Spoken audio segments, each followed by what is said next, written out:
Hey, what is up everyone? In today's video, I'm going to show you how to install APK files on any Android device.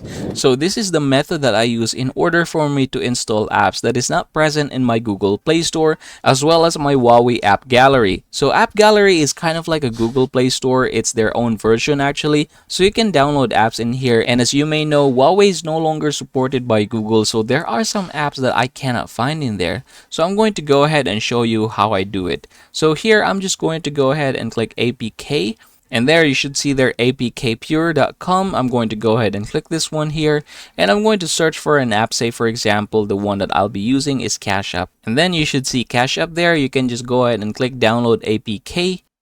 And then we're going to scroll down here, and you should be able to see there download APK. If you're going to scroll down, there are also other variants or other versions of this. Now you can just go ahead and choose which one you prefer, but in my case I'm going to choose the latest one, which is this one here.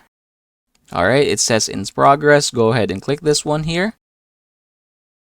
Okay, there you go. So as you can see, after downloading it, Cash App is being installed right away in your Android device. It's also being scanned for virus or threats. Now, it says here no threats found, so just go ahead and click the install button, and then it will install. Alright, so it says installation successful. Go ahead and click done, and then we're going to look for that particular app. Okay, so there is the app.